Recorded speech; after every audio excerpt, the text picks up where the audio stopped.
Last week was our first playoff game, and my plaque psoriasis was so itchy under all my gear.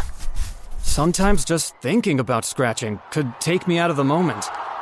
And then my doctor told me I could get clearer skin with a pill called Otezla. Otezla apremilast is a prescription medicine used to treat adult patients with plaque psoriasis for whom phototherapy or systemic therapy is appropriate. Otezla can help you get clearer skin after just 4 months. Okay, ready for the next game. Talking to my doctor about a pill was a total game changer. Don't use Otezla if you're allergic to it. Get medical help right away if you have trouble breathing or swallowing, swelling of the face, lips, tongue, throat, or arms. Severe diarrhea, nausea or vomiting, depression, suicidal thoughts, or weight loss can happen. Tell your doctor if any of these occur and if you have a history of depression or suicidal thoughts. Live in the moment. Ask your doctor about Otezla. Call 1-844-4-OTEZLA or visit Otezla.com for prescribing info about cost, and more. Hi, this is Javon, your Blinds.com design consultant.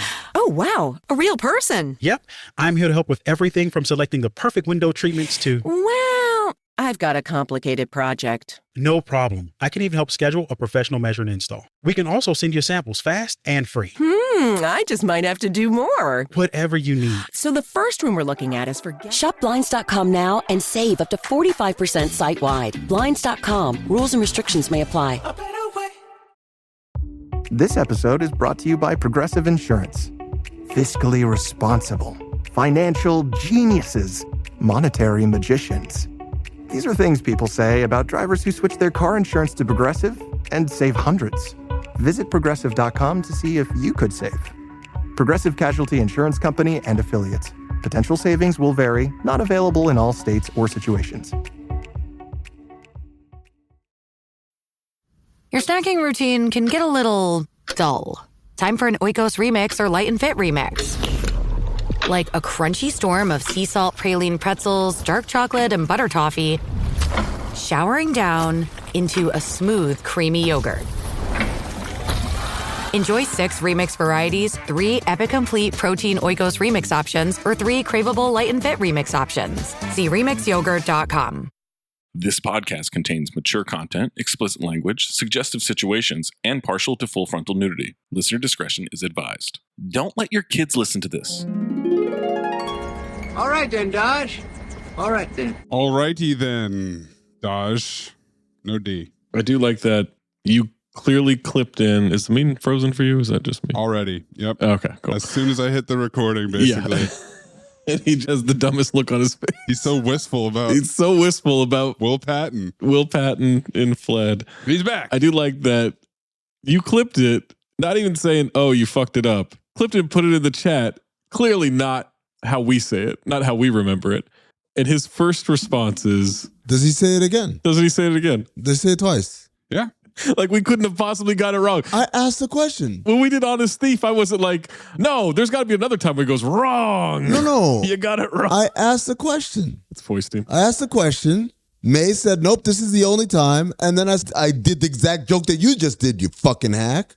I did the Honest Thief joke. Well, because you threw me off, Amin, because you posted a meme that you made, I'm guessing. I made that one, yes. And that's from the opening scene. Yeah. So when I first went looking for it, that's where you were? I looked in that opening scene and I didn't find anything. Did you watch that whole movie again? No, God, no. Oh, thank God. What do you mean, God, no? Absolutely not. We got to watch it. What do you mean, did I watch that whole... You think I Hold on. You think I got time? I don't know. And the desire? I don't know. You're watching all kinds of shit. To watch that whole movie just for Ite the Dodge? Maze, let me take this one. Zach, what are you talking about? You phobed it. What do you mean? Me? You phobed Fled, yeah. Why are you like, oh? I want to do a rewatchington of it. I've been wanting to do a rewatchington of it because the more we talk about it, I'm like, that's fine. I don't know, man. Maybe I was wrong. That's a different thing. You thought I did it by myself. I don't know what to tell you. Dishonest podcast. Me? Yes. How? It's Giuliani time. I'm open to the idea that I was wrong about Fled. We've quoted it enough and we've talked about Stephen Baldwin's enough that we've quoted one line. I want to do a rewatchington to see if I was wrong. We've quoted it enough. We've quoted one line. Hey, sometimes that's all it takes to get those juices flowing. Oh. But I don't think it's ridiculous to wonder if Mayes then watched the movie to try to find that line. I think it's pretty ridiculous. You think that's not ridiculous, but it's ridiculous for me to just ask, is it possible he said it twice? Yeah. Okay. You well okay. All right, then, Dodge. All right, then. It's a cosmic mix of the action of the 90s combined with the exploitation films of the 70s. But with modern touches, it's hyper-violence, but it knows that it is. It's a little bit Tarantino. It's definitely a little bit Michael Mann. It's kind of a cosmic gumbo. It almost moves to the beat of jazz.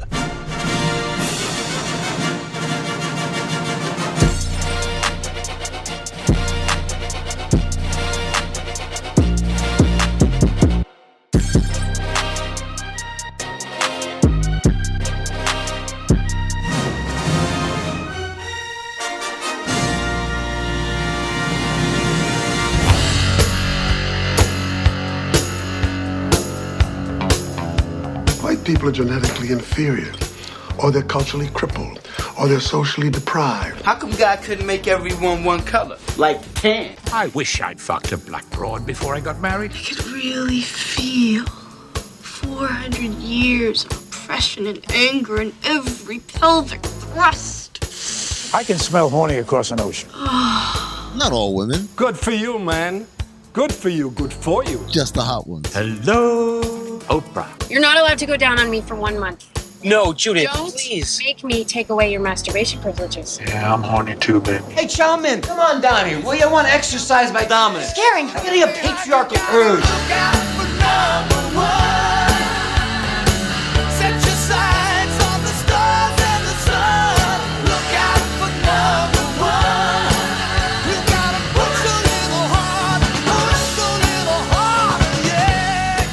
Don't mind me. Just keep doing what you're doing. We're a team. We work together. I don't know if you were paying attention. I wasn't. Please, goddammit! Just one more drink! I'll cut off your tits with a knife, you bitch! 5 whiskeys. That's breakfast on the river. Yo, you have to clip it, Maze. Clip what? A fucking tiger? What are you talking about? It's not that hard. Just chop, boom, out. Wow, Maze has a really hard job. This is going to be the worst episode we've ever done. My people don't give a ding-dong diddly about what flag fly over Hawaii. You bore me, Fury. Where is the Mikwo film? He's nothing but a bag of meat and flesh and tendon. Why didn't they just name him Spaghetti Lasagna? Fuck, this movie's 2 hours long? This is like the John Gruden emails of movies. Do you like ducks? Or a trench coat full of bees flying around? Like, that would scare me. Imagine bees are cool. That's a duck, man! No, I get it. Coolio. You're the devil's baby, mama. I didn't lie, Annie. I just didn't tell you certain things. Don't play no reindeer games with me. An American ninja? What are you talking about? There's no such thing.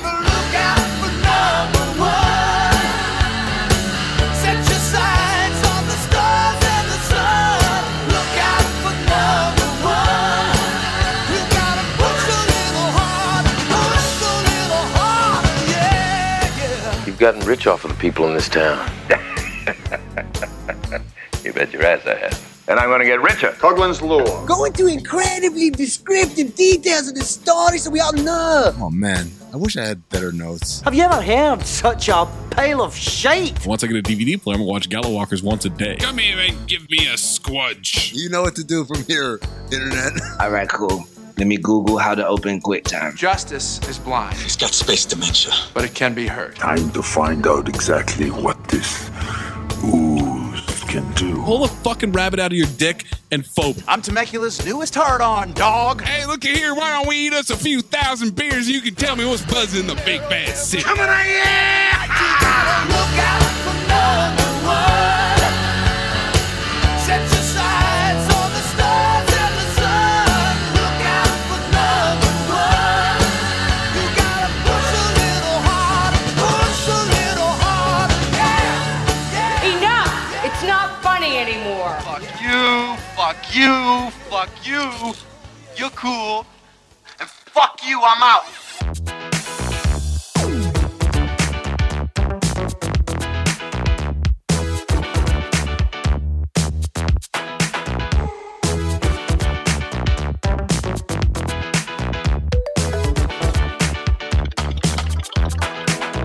Welcome to Cinephobe, the podcast. We break down the movies you're afraid to admit you love. I'm Zach Harper. That's Amin and Mayes Frozen. That's Anthony Mayes. Make sure you listen to us on Spotify, or by God, we're dropping a drone strike on you.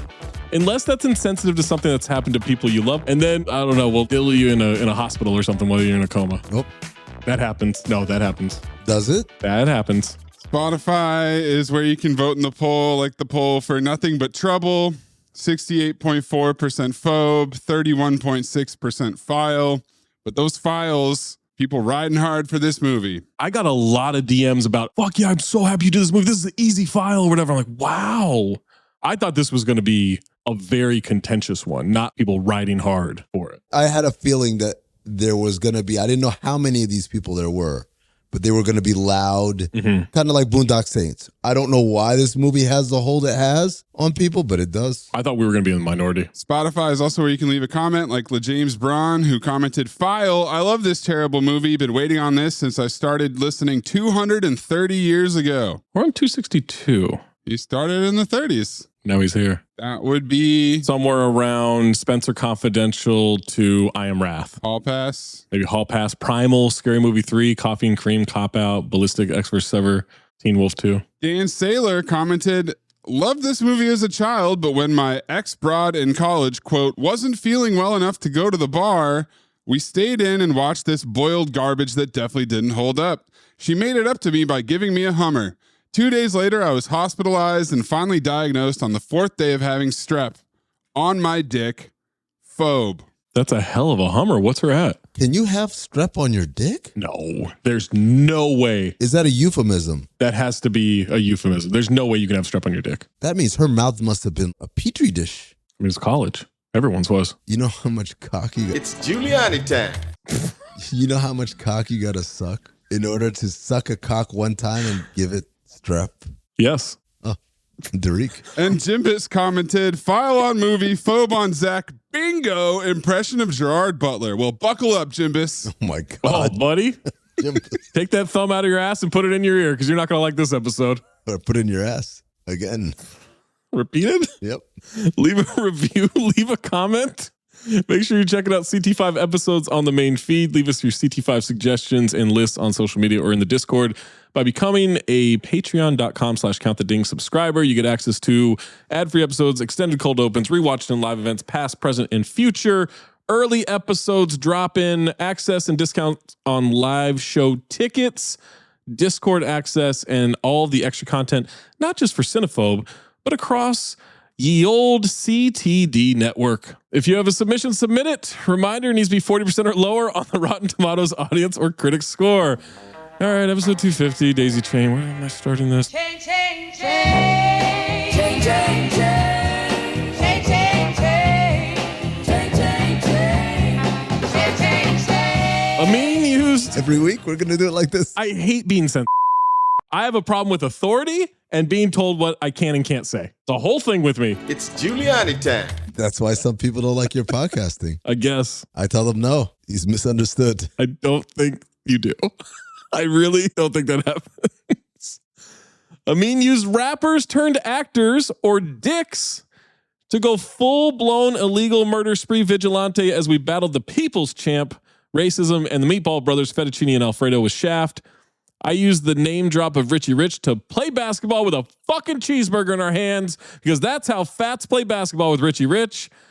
Mayes used baseball to hop on our motorcycle to ride away from our fake orphan child as he hopes diddling unhoused angels will bring us back by helping Tim Salmon win the pennant with the Angels in the outfield. See, I didn't use Jim Edmonds there, and I want a little credit. I didn't mention Jim Edmonds once in that little rant. You've now mentioned him twice. And also, it's Sandlot Baseball. I changed it. Oh, shit. All right, hold on. For the next two before I have to get rid of that. Now Amin is using Angels to link us to the 2019 conspiracy thriller, one-person army action thriller, Angel Has Fallen. This is Amin's third political action thriller of the year. Wow. I know. Of the year. It's been a busy year. Yeah, I think it stars Gerard Butler, Frederick Schmidt, and Danny Houston. Gerard is now tied with Mike Ryan in the Five Timers Club with Movie 43, Timeline, Law Abiding Citizen, and London Has Fallen. I wish I knew how to quit you. He had Den of Thieves and The Vanishing in 2018, How to Train Your Dragon, The Hidden World, and this movie in 2019, and Greenland in 2020. He plays Mike Banning Everyone's favorite Secret Service agent. Frederick Schmidt is in Mission Impossible Fallout and Mission Impossible Dead Reckoning Part 1. I don't know why he got such high billing in this. Yeah, I didn't like IMDb's credit order on this one. How did Frederick Schmidt get second billing? It's because of order of appearance. Hollywood, don't do that anymore. Have some balls. Yeah, have some balls. Have some balls. Danny is a repeat offender for X-Men Origins Wolverine and number 23. I wish I knew how to quit you. Danny Houston, gasping away. You refer to him as gasping away? I did at the start of the movie, but then he doesn't gasp, but someone else does. Film noir. Film noir, indeed. No, there's no film noir in this movie. There is so much film blanc. The most obvious turns. What do you mean? Rocky Boy Williams, or is it Roachy Boy Williams from The Beekeeper? Piper Perabo from Coyote Ugly, The Prestige, and Looper. I always thought it was Perubu. Who cares? I like her. I had a crush on her a long time ago. Still do after this movie. Yep. So you don't call her Coyote Ugly? He calls her the broad one. No, I call her Piper. What a crazy upset. That's what I want to do. Lance Reddick from The Wire. John Wick. Nope, he's Desmond Mobay from Oz. Also, he's the only actor who's been in both the Has Fallen franchise and he was in White House Down. You want to make things confusing as fuck? Ori Pfeffer, repeat offender for Zohan. Morgan Freeman, repeat offender for London Has Fallen, Poison Rose, Hard Rain, and Now You See Me 2. Jada Pinkett Smith, repeat offender from Low Down Dirty Shame. Nick Nolte, repeat offender from Zookeeper, Blue Chips, and Hulk. I wish I knew how to quit you. Tim Blake Nelson from The Ballad of Buster Scruggs. That's what I got for the cast. Yeah, Oh Brother, Where Art Thou? Angel Has Fallen was directed by Rick Roman Waugh. How do you say his name? Waugh. He directed In the Shadows, Felon, Snitch, Greenland, and National Champions. 5 writing credits on this one. Rick Roman Waugh. Also wrote In the Shadows, Felon, and Snitch. Robert Mark Kamen, screenplay credit, wrote Taps, Lethal Weapon 3, Walk in the Clouds, Fifth Element, Transporter, and a repeat offender for Karate Kid 3, Taken 2, and Taken 3. I wish I knew how to quit you. Matt Cook, repeat offender for Patriots Day. We haven't done Patriots Day. Oh, I don't know why I said repeat offender. Because you're a bingo. Okay, thanks for supporting me. That's why people don't like podcasting. I tell them no, man. It doesn't happen that often. But they say, shit, he does it all the time. It sounds like you're helping them make fun of me. No, I'm saying no. That's not true at all to them. And they're like, yes, it is. Well, no, you just said 2 different things. You said, no, it doesn't happen that often. Then you said, no, that's not true at all. Mm-hmm. Those are 2 very different things. I mean, one is a little bit more extreme than the other because I come to your extreme defense. And then they vociferously push back. I don't want you coming to anything of mine. No, I do. I come extremely to your defense. Creighton Rothenberger and Katrin Benedict are repeat offenders for London Has Fallen. Synopsis for Angel Has Fallen. Mike Banning is framed for the attempted assassination of the president and must evade his own agency and the FBI as he tries to uncover the real threat. Is he really evading his own agency? Yeah. The ones that are left? No, they're not really going for him, though. FBI is, Salient is, not the Secret Service, though. That's his agency. There's like 3 of them left, and they all got to worry about the president. Tagline, loyalty has fallen under fire. No. Well, I've got 5 other taglines for you, so we'll see if you like any of these. Run them by me. Fallen, framed, forced to fight for his life. Is there a single tagline without fallen in it? Yeah, the rest of them don't have fallen in it. Okay. Loyalty is under fire. Okay, now I want fallen back in it. He protected the president. Now he must save himself. From falling. The hero becomes the fugitive. It's fallen. Why not put it right in the tagline? Let's do it. And then, what do you do when your government is out to get you? You fall. $40 million estimated budget on this one, gross $69 million US, $146.6 million worldwide. I'm going to tell you right now, 40 million sounds pretty tame. It sounds low to me. Wow, good job, guys. Pretty good actors in it and special effects. They cut corners, but effectively. I mean, they did cheap out on some special effects and green screen late in the movie. No, looked real. Are you kidding me? So at the hospital? Take it easy, Amin. I was there. I tasted the grit and the ash in my... I was there. You were as much there as they were. I'll give you that. How about the fight on the roof? I thought all of a sudden I'd turned on the movie Gamer. It looked like a fucking video game. I was waiting for Dante Speak to make a cameo in the background like, hey guys. Before we jump to this movie, listen to the rest of this podcast. Angel Has Fallen is a rental. Thanks, Amin. Sorry. Don't worry. Next pick, not a rental. Thanks, Zach. Angel Has Fallen receives 38% on 190 critic reviews on Rotten Tomatoes, 88% from the audience on over 10,000 ratings. Amin, Take the positive or the negative reviews. I think I'd like the positive reviews, Zach. Positive reviews. Hey, John, that's weird. That glass looks half full to me. Wow. Now that you mention it, it is half full. Lanita Cook of KCTV5 News at 9. Let Nita cook. The narrative through line is a bit nonsensical, and then Nick Nolte shows up and really changes the trajectory.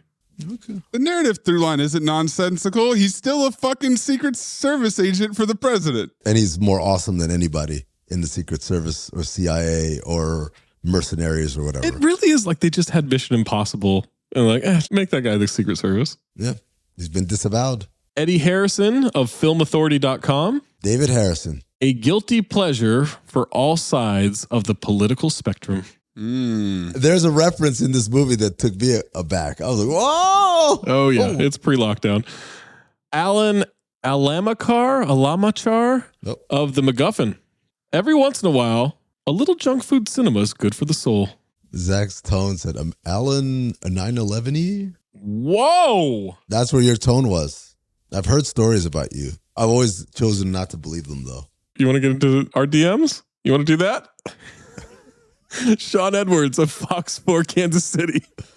Much more realistic and character-driven than the previous ones. That sounds like the fucking messaging from the filmmakers that we'll get to in the trivia. Nothing is going to be more realistic than that horny-ass Italian prime minister up on... No, I missed him. Oh my God, I missed him so much. There was no horny Italian prime minister on a roof in this movie, unfortunately. Stephanie Chapman of Pop Culture Leftovers. This is a respectable installment of a franchise that never fails to deliver. Butler brings the action and thrills we have all come to expect. Respectable installment is not a compliment. Yeah, I mean, it's like, hey, is it London Has Fallen? No, but it still deserves our respect. You know what? It's a respectable installment. Godfather 3. Rewatched it recently. It's a good movie. It's not that bad. It's just not 1 and 2. It's not Godfather 1 and 2. Exactly. It's like Jurassic World. The first one or the second one? The first one. No, the second and third ones are terrible. Well, they're eligible. They're future cinephobes. We will have them someday. Nick Johnston of Vanyaland. Vanyaland. I'll let you work on that. Butler's gruff, gravel-voiced, and bourbon-soaked demeanor make him perfect for this sort of grim, ugly, and campy type of action thriller. Vanyaland. Ain't got nothing. Mark Jackson of Epic Times. Mama, there goes that review. Hand down, man down. Is it an excellent movie? Is it fun? Well, kinda. It's got fun boy stuff like explosions. And Nick Nolte playing Penning's ornery coot of a Vietnam vet dad is a hoot. Worth $17.15? Nope. Okay to pass your time with if you're a bored boy? Absolutely. Zach, I'm going to ask you to read that review again, but this time, do the voice. Is it an excellent movie? Perfect. Is it fun? Well, kinda. It's got fun boy stuff, like explosions. And Nick Nolte playing Banning's ornery coot of a Vietnam vet dad is a hoot. Worth $17.15? Nope. Okay to pass your time if you're a bored boy? Absolutely. I didn't know Derek sounded like that. Nell Minow of Movie Mom. Let's hear this flip-flopper. Director Rick Roman Waugh's staging of the intense scenes of conflict and action is assured and exciting. What does that mean that it's assured? I hate when movie reviews do that. Mike Sure. Well, she was talking about the director, right? Yeah. How does that make sense? It means he didn't blow it. Yeah. Didn't he?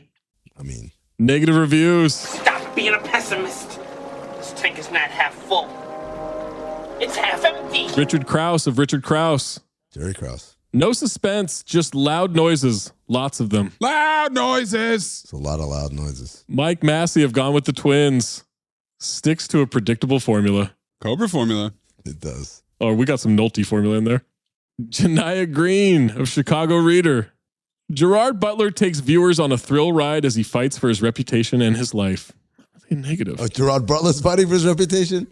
Was that the decline right there? No, I think it's Gamer, isn't it? I thought of like, how would you plot Gerard Butler's decline? And it's by the size of his face. Oh, yeah. I did see an article last week, I think, about Den of Thieves 2 not being a big hit, but saying, don't worry, Don't worry, guys. He's got the incredibly lucrative How to Train Your Dragon live action movie coming out later this year. So he'll be back on top with that. He's in it? Yeah, he plays the same character. He plays the dad. Why? But the dad was like huge. It worked as a voice thing. Yeah. Oh, no. Yeah. Oh, does he? Oh, my God. If for some reason Gerard Butler passes away early, God forbid.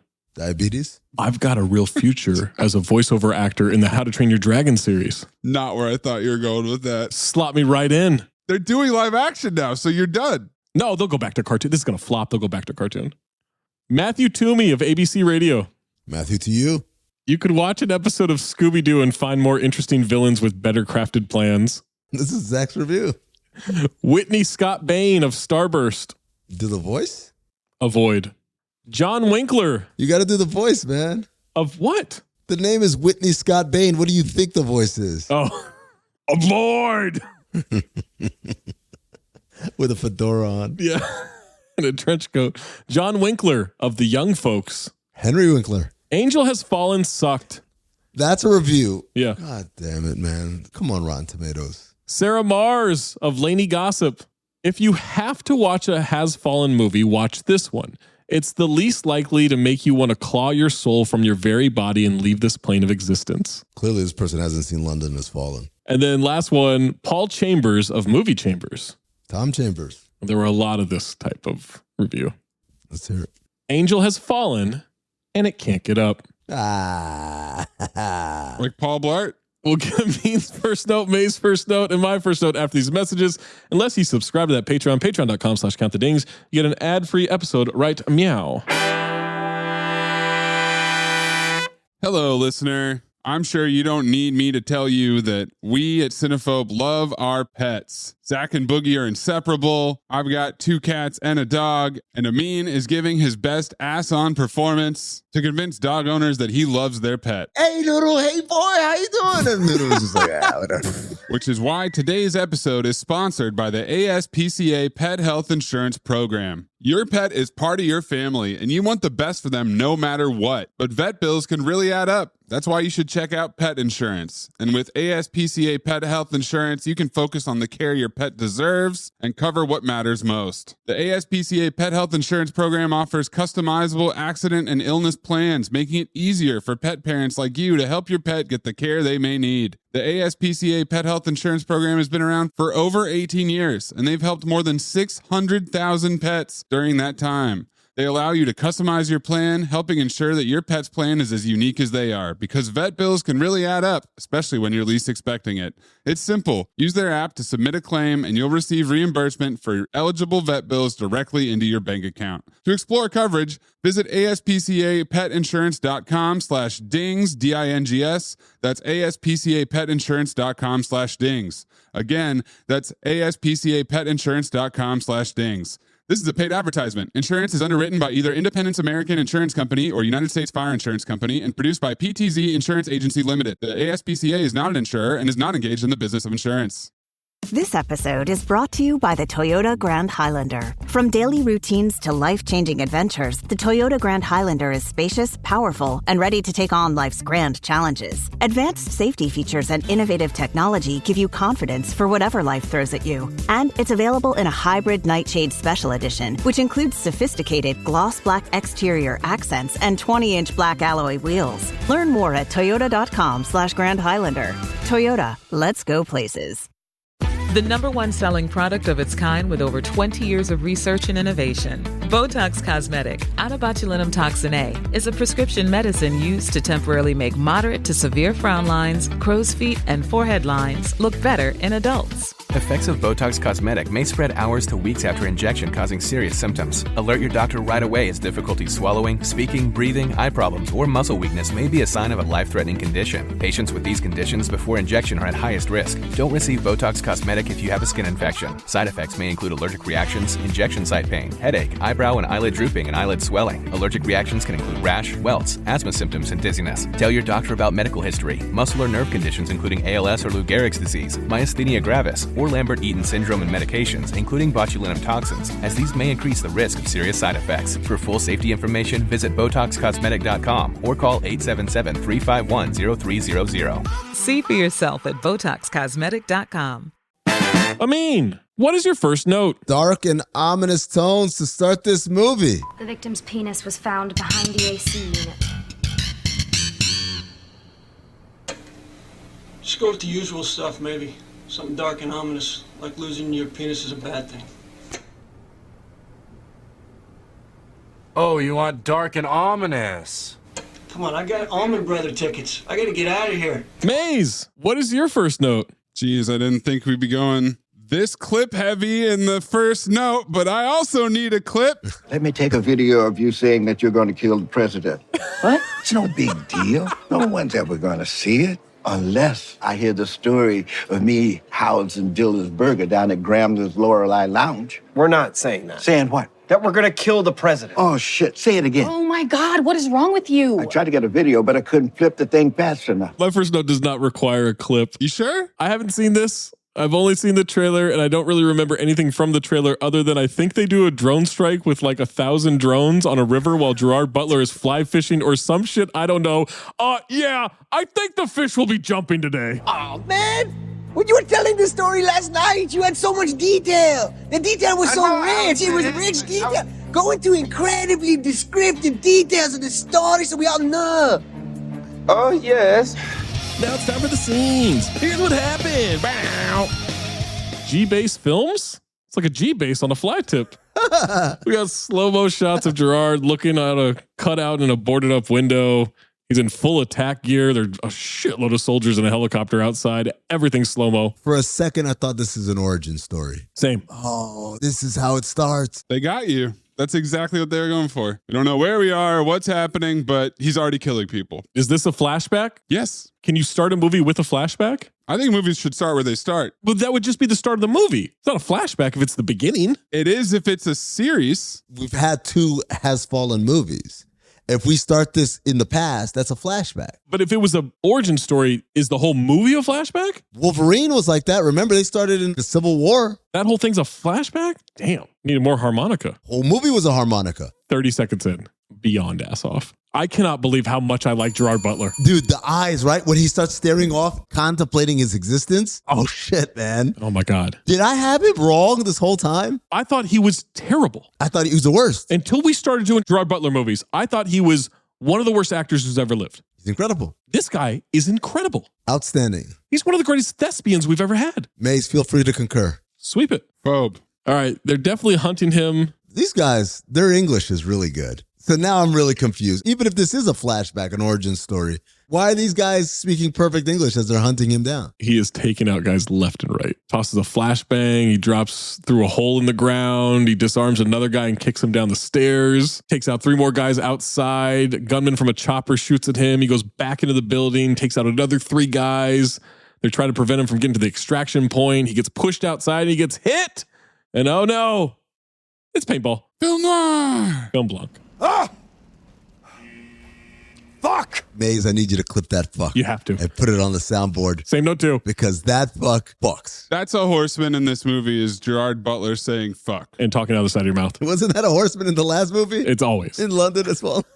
In the fucking heart. You got me. Time for Danny Houston to give us a whole bunch of exposition about Salient Global. They bought this land so they could turn it into a tactical Disneyland. Hey, you know what they used that land for in the Cold War? To make cruise missiles. Oh. It says missiles. Boy, a lot more bourbon and poor choices for Butler in the last 3 years. Mm-hmm. He looks rough. I had to check a couple times to see how long it had been since London Has Fallen. 3? He takes the helmet off and somehow the bottom of his face gets fatter. Yeah. How did that even happen? I think what he did is he tucked some of it up into the helmet. So it was like stretching up. And then it fell down. It's like a wonder bra for his face. Hey, what the fuck, asshole? Maze, I need you to clip. Meanwhile, you two were standing around, finger popping each other's assholes. We're not finger popping each other's assholes. What we're doing is getting shit done. The fuck, arsehole? Oh. You just kick me down the fucking stairs. I don't stand on the fucking stairs. You fucking winding me up. Hey, you don't train like it's real, and you're dead when it is. TGT. He is absolutely going to kill this guy later. Of course. He is going to kill this guy later and tough talk him with the same shit. Danny Houston says, "Cool it, Bruno." And I laughed uncontrollably. I don't know if it's the name. I don't know if it's him saying "cool it." It's the combination, probably. Cool it, Bruno. The DOD shutting down contracting gigs crippled his business. Training contracts, the only thing keeping him afloat. Walk and talks position. Gerard maybe becoming the new director of the Secret Service. He wants a contract to train special ops. And then Butler invites him to DC. Come on, meet the family. We'll throw on some steaks. Tell lies. Just say when. Get a shot of him in the car. He's going through it. How's he going through it, Zach? He's staring. He looks like he's in pain. He looks like he's out of it. Maze, I need you to supercharge this, okay? I wonder where this is going. I hate being sensitive. This guy looks like what it's about to go through. That's not supercharge worthy. Family. What are you talking about? The whole time I thought he's going to... They know too. And we're back. He's popping pills as somber music plays. This is the character development. Yeah. The reviews we're talking about. He pops pills in this movie, guys. Yeah. He's Spence from Ballers. Season 1. 100%. With less vests. What's the end game, Gerard? He takes a couple of pills. Later on in the movie, they say, "Hey, this guy's addicted to painkillers." And I said, "Is he? Isn't he?" Back to DC. I mean, you really didn't get that he's addicted to painkillers because he gets home and he takes more pills. He took 2 pills. But that's like a day later. But in the movie, it's back-to-back scenes. And that's all he does. That's true. Yeah, that's all we know about him at this point. Imagine if this is the first Has Fallen movie you've seen. Wow, this guy looks terrible and he takes a lot of pills. He looks like shit. There's some playful banter about how long it took the kid to go to sleep, and then his wife wondering if he's going to take a shower. She just washed the sheets. This banter's position, I was praying that we'd never actually see the child. It's just to explain away the fact that there is no child in the movie. But I'm foreshadowing here, I'm pleasantly pleased that the child was in the movie. You could have done that so much better. So much better. I know. He smells like gunpowder. You know you love it. What? You love the smell of gunpowder? Gunpowder? I guess she did marry a Secret Service agent. I would love an origin story of how they met. Maybe in Olympus Has Fallen. Wonders if he'll be around more soon. He hasn't made a decision yet. She'll march to the White House and then set Trumbull straight. She can be persuasive. That's how we know Morgan Freeman became president. Also, she clearly does not know that he wrote and deleted a resignation letter in the last movie. Zach, what's she about to do with her life? Is she going to stay a housewife forever? She's thinking about going back to work, I mean. How'd you know that? She's reading an exposition book about nursing. Oh, is she? Dude, I laughed so hard. The book is called Modern Nursing. I assumed she was just reading a book in bed. I didn't know she was planning her community college studies. That is character development right there. Everything you wanted to know about nursing in one book. Next scene, he goes to the doctor. So Amin still doesn't know that this guy has a painkiller problem as he goes to a doctor for some pills position, concussion, migraines, dizziness, insomnia. He lies about who he is. He lies about it being from a car accident, says he works in computer sales. CT5 liars. Oh, yeah, I think I sell computers for a living. In what world does he sell computers? If I'm the doctor, I'm like, come on, man, I'm your doctor. You can't lie to me. I would immediately ask him, what's a hard drive? First question. He'd punch me in the face if I did that. CTE. I wrote he has CTE Plus, the subscription. Severe compression in his neck, possible spinal cord damage. You're a disaster waiting to happen. White House, Trumbull's codename is Pathfinder. Nissan. Yeah, not as good as Southpaw. Lance Reddick is the Murtaugh of the Secret Service. He's about to retire. Too old for this circus. You'll miss it, sir. You have no life, says the man that might be taking my place. There's a press conference about policy, about going to war, Russia. Oh, I saw a press conference about Exposition. Political jargon, blah, blah, blah. Contractors. But he does say, these walls have more leaks than a submarine with a screen door. KFB. Butler goes, wasn't me. He's so smug when he says that. He's so proud of himself. Having a meeting about the leaked information. Nobody's going to fess up. And the second they show fake J.J. Abrams, who I had no idea was the vice president at this point, I said, that's the leak. Obviously. He looks like the Seidler from Seinfeld. Yeah. They give him the Tic Tacs. That's a good call. We're going to sit down with like 6 people in the Oval Office. Okay, who's the leak? What is this, an NBA front office? Who's the leak? Who's the leak? Casually? Yeah. This is the type of thing that people get sent to prison for treason for. Yes, it's treason. This isn't leaking. Hey, we're taking Cooper Flagg with the #1 overall pick to Shams. Guys, who's been moonlighting with a little treason? I promise I won't be mad. Tim Blake Nelson doesn't like that some private contractor companies don't use Americans. It's not the same fighting for money as when you fight for your flag. What are you talking about? Cooper Flagg. Guess who came to visit DC? Oh my God, Danny Houston. Let's get some Army backstory exposition. Oh my God. Story about a restaurant with the best fried chicken, a cook named Mo who walked 5 miles to work in the Modekil. hot Georgia summers. Same note too. I said Gerard is ass off shaking his head. You know that? When someone's saying a good story about you and you're like, oh, here we go. Oh, this guy, he's doing that. That little shake his head. When Amin defends me to someone who doesn't like my podcast. During this story about raising money for Modekil to get a car. Yep. Butler pours Danny more booze and tells him to shut up. It also sounds like he threatened and bullied everybody. Yeah. He stole money. Oh, he absolutely did. He's a thief. What, because he's a good guy, though? No. But he's good. At best, he's Robin Hood. But he's a good dude. He's still stealing. But he's good. No. Shaking people down. But it's a good story. One of the most bullheaded men I've ever met. No way he was going to let old Mo down. And then he gave the girls some shitty origami of like a cow or something. Yep. And that kid couldn't give a fuck. The kid fucked it up immediately. Grabbed it upside down and fucked it up immediately. I was so happy. Cut to the backyard. They never thought they'd live past 30. Not back then anyway. The good old days. Man, it's all about the memories, man. Danny Houston misses it. The adrenaline, the fighting. And Butler is really having some CTE. How do you know, Zach? He's closing his eyes and he's looking down and he's shaking his head. The hard blink. Ass on every time he has a migraine, guys. Get the fuck out of here. Ass on. You ever had a migraine? I believed him. Have a migraine. Tell me that's not how it feels. I produced this podcast and you're telling me that I don't have a migraine? I have one right now. Butler's not ready to ride a desk job. Houston saw it in his eyes. We're lions. We're never going to change. This fucking thing. Lions, horsemen. You know what it reminded me of? Remember in Gladiator, the guy who discovers Marcus Aurelius is like, all we are is shadows and dust. That's 100% what Danny Houston's trying to do. Mm-hmm. We're lions. We're shadows and dust. But Danny Houston, I got to give him his credit. Ass off. Ass off? Oh, he's great. I believed that he was a lion. We got a horse race between those two. Later, Butler's got insomnia, guys. He's pacing around his house. Can't sleep. Yeah, because he's out of pills. He can't pop a bunch of Percocet to knock out. All right, here we go. Fishing. I knew it. I remembered this. From the beginning of the last movie. This is not a Final Destination situation for me. They're on a boat together. It's called Live Forever. You must really like fishing, sir. It's cold as shit out here. Banter. President had to get out of DC, doesn't know who to trust, wants to talk about the director position. Butler, CT5 worst liar, explaining that it wasn't his wife's idea for a desk job. I'll give it my best shot, sir. That's what I was afraid of. What's that, sir? Of Cobra formula. That's what. The look in your eye. Like I just handed you a Cobra formula. Like I just handed you a death sentence. He looked nervous, and I gotta say, Zach, I'm sorry. He's ass on looking nervous. Not good at doing nervous. I wouldn't say ass on, he's just not ass off. Somewhere in the middle. Yeah.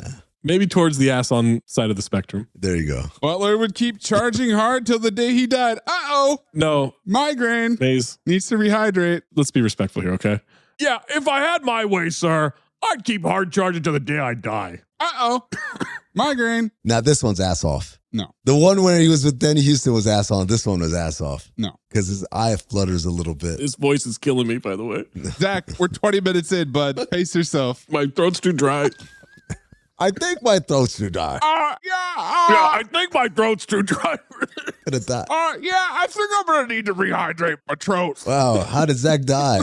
Well, we were doing Angel Has Fallen. Yeah, Gerard Butler killed him. In person? That's weird. The actor? No. The voice. No, the voice. The flawless impersonation he does. Freeman tells him to take a break. You're scaring my damn fish. Needs to rehydrate. All of a sudden, a Sprinter van parks in the woods. Guys in silver thermal suits get out. They launch a shitload of drones into the air. That is a fuckload of drones. One dumbass says, "What are those, bats?" Master Dick. The thing that threw me off is that it's a grid of cannons, right, that launch this thing out of the back of the van. Yes. It keeps shooting. It's not like there's one drone per cannon. Right. No. They're stuffed in there like a t-shirt cannon. Yeah, it's nuts. Save note too. That's a t-shirt cannon at work over there. Guys, Gerard Butler popped some more pills. He sure did. In between the drones getting launched and them showing up. Well, he's got a headache. They start dive bombing. I'm a little confused because I know about drones and drone strikes. Hell, we saw one in London Has Fallen, right? Mm-hmm. Saw a couple. And the drones that I've seen, they're bigger than these little bat ones. And second of all, they launch missiles or explosives or whatever,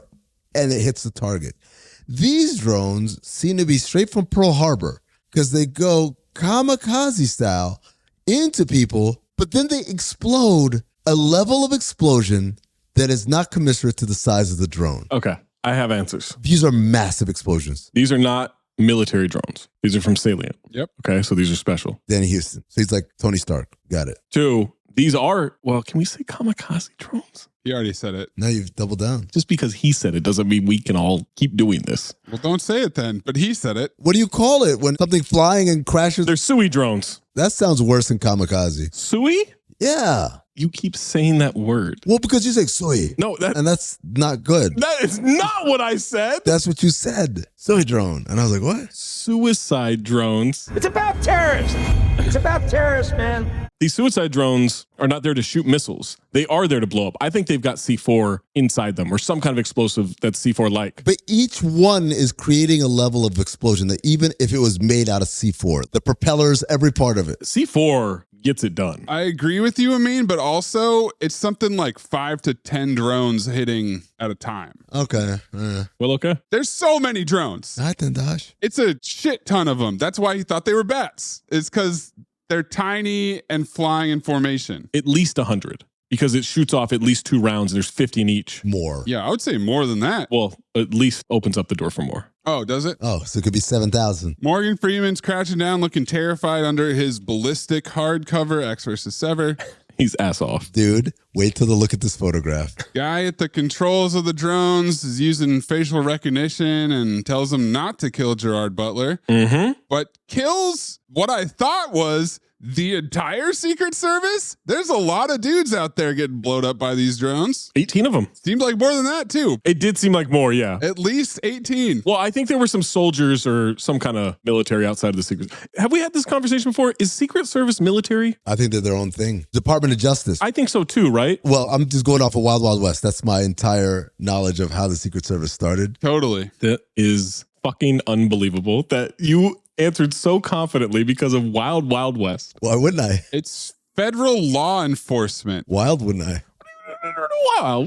I feel like it's more, you can get promoted to it from police than you would from being in the military. But I believe it is a lot of ex-military, almost exclusively, because they need the best of the best. Kevin Kline in Wild Wild West was, what is he, a U.S. Marshal? Okay, stop it. They blow up everybody except for the president and Gerard Butler, who saves him by diving into the water off the boat. Don't forget about Murph, who shoves the president into the water before the drones blow him up. He does. Murph's a hero. That was hilarious. As Butler goes, Murph! Got to them in a chopper. Both knocked out. Newscast position from a lot of reporters. Oh, my God. And they had this line which made me laugh. Staggering death toll in the Secret Service protection team. Staggering. At least 18. There is more reporting on the radio in this movie. You think so? Than in any other movie from any other media combined. What about Hercules in New York?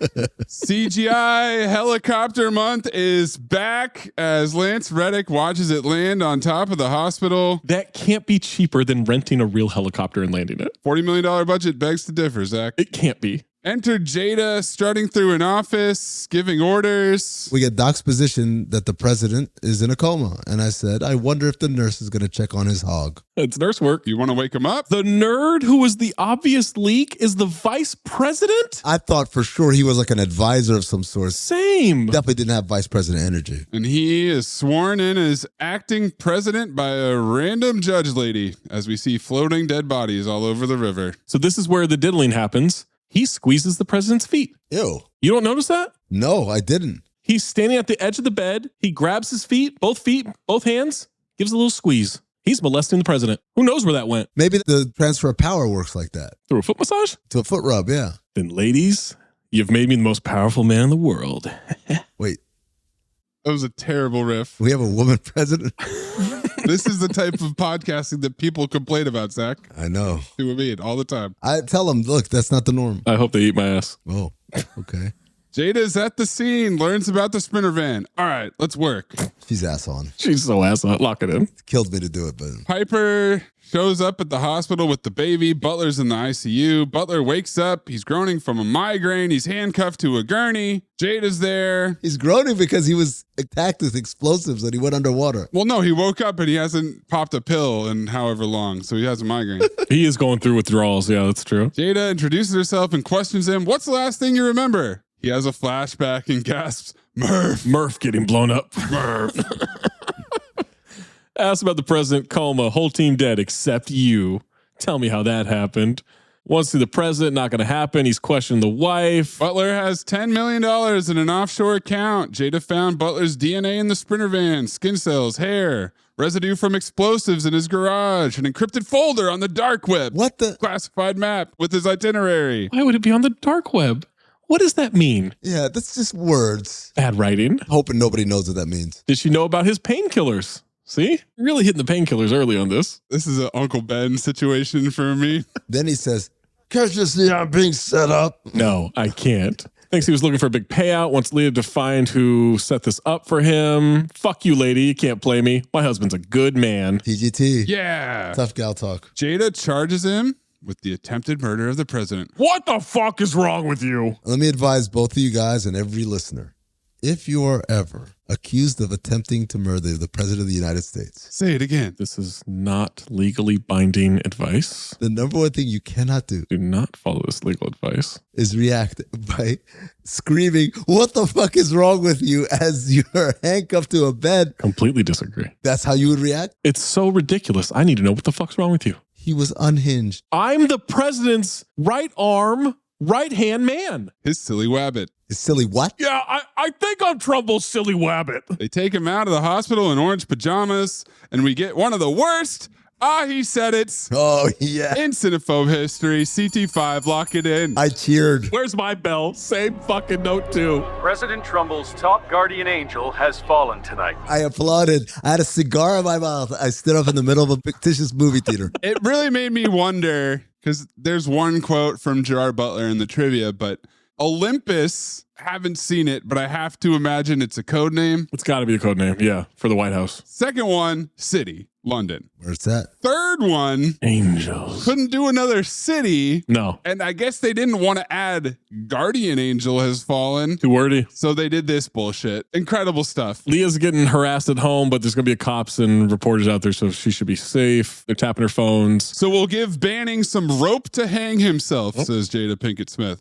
The media says, can we get a statement, Mrs. Banning? How much did you know? And I said, ha, ha, ha, ha, journalism. Journalism, man. How much did you know? Mike's in a transport van. If this guy had another scene, he would have ripped ass on from Jada Pinkett because this guard says, we don't even know if he did it. Both of them, but the one driving especially. The other guy's tough talking, Butler in the back. You'll never sleep again, motherfucker. And someone is following the prison convoy with Zach's night vision goggle. Same note too. Guy sitting shotgun hacks into their cars, turns off the lights and engine. Can you hack into an old van like that? The cop cars, maybe, because that has a computer on board. They kill everybody, they get them. Ambush. They T-bone the cop cars. Now they've got Butler handcuffed in an SUV, and he manages to kill all four dudes. Incredible. Golden dumpster. Guys, I've watched a lot of movies where someone is being abducted by a militia or some mercenary group, whatever. Mm-hmm. They all come with the standard black burlap sack that you put over the head. Yep. These guys, someone fucked up and forgot it. You know what the problem was? What's the problem? These guys got cocky. The diversion he creates in order to take them all out is some very casual, nonchalant chit-chat. Chit-chat. Yeah, so the Nationals are going to be good this year, huh? Yeah. That Juan Soto deal's crazy, huh? Oh, that was Jack Reacher. Oh, that's right. Yeah. He falls out of the car after a corpse falls out. He takes the ammo out of an automatic rifle and uses a pin to pick his cuffs open. Mm-hmm. He unmasks one of the guys and sees that it's Bruno from the beginning of the movie. I told you should have trained like it was fucking real. I'm sorry, you just tough talk a dead body? FBI's reviewing the scene of the dead transport guards. Banning knows their tricks. Jada wants surveillance cameras, every surveillance camera in the nation. She doesn't give a shit about a subpoena. She says CID traced Banning money back to a state-owned bank in Moscow, and then she turns it to Stugatz. I mean, how about that? How about that? I was like, what? Jada Pinkett is Dugas now. Got to a hangar, voice modulation, asking if they found Bannon yet. Tactical redundancy. Tactical hit. Danny Houston's using voice changers and code names to have a covert conversation. Mystery voice tells Danny to finish the job. I said, just show me the vice president. This is so fucking obvious. Film blanc me.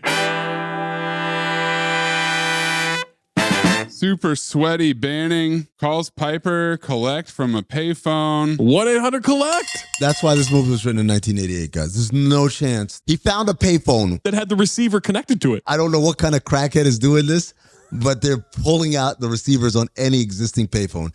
And then he called 1-800-COLLECT, which still exists in 2019. Yeah. There's no way. I'll call you, Zach. I'll dial it right now. What does she ask about? Why didn't you tell me about the doctors? She wants to know about his health. She cares. I can't explain right now. You gotta trust me on this. He knows the line is tapped. Guys, I know you got a job to do. So do I. And I'm not going to stop until I prove who really did this. We all are trying to find the guy who did this. Yeah, come on. Whoever did this, just confess. We promise we won't be mad. Guy at the gas station recognizes him. He's trying to get a better look. He's about as incognito as Bane in a trench coat. Tim and Bobby from the High Mountain Militia. Tim and Bobby. Golden dumpster for these boys. They're stoked to find America's Most Wanted. They want the bounty. If he moves a muscle, I'll light his ass up. Butler quickly disarms Bobby, and Tim immediately pussies out. I ain't dying for this shit, Bobby. Your mountain militia needs help. Mountain militia, not prospector. That's my note for Tim. Now there's a trucker who points a gun at him. Butler shoots the ground. He drops the gun. He's immediately scared. And then he steals the truck as the trucker shouts, "Fuck you!" You just had a gun on him. You pussied out. You had the drop. You don't get to do that. He sees the authorities driving around. He gets paranoid. Someone recognizes him. Cop cars are chasing him. He uses the trailer to knock a cop car off the road. He's headed towards more cops. He swerves like Brad Wesley to get onto another road. So usually we say this is just to fill the 90 minutes, but this movie's over 2 hours long. Oh, yeah. This chase is like 10 minutes. Why was this chase scene so long? I don't know, but it ends with him crashing and flipping the truck on purpose and then running into the woods, and he gets away. This dude is pulling away, shifting from cop cars with a semi-truck. Driving stick and shit. A helicopter loses him. How? What's the plan? And then I remembered he has CTE. It's all complete garbage. He wakes up and he's got the tinnitus sound, the ringing in the ear, everything. I said, this guy has a tremendous amount of CTE right now. Zach, he's got Tweety birds flying in a circle around his head. The only meal he's ever going to eat again is mush peas. That's it. No solids. He'll never be able to chew solid food. Runs away into the night. Gets away. The dogs can't find him. Yep. What? That's how good he is. That's how good he is? As he doesn't smell for dogs? No. What? He put on some dog repellent. The vice president wants to know how solid the intel is about Russian collusion. It's a catch-22 with how to handle the Russians, and he references election tampering? Topical. What? We're doing references now? Mike steals a truck. Houston says his face is everywhere, so he can't use public transport. Houston wants to know where he's going to go hide.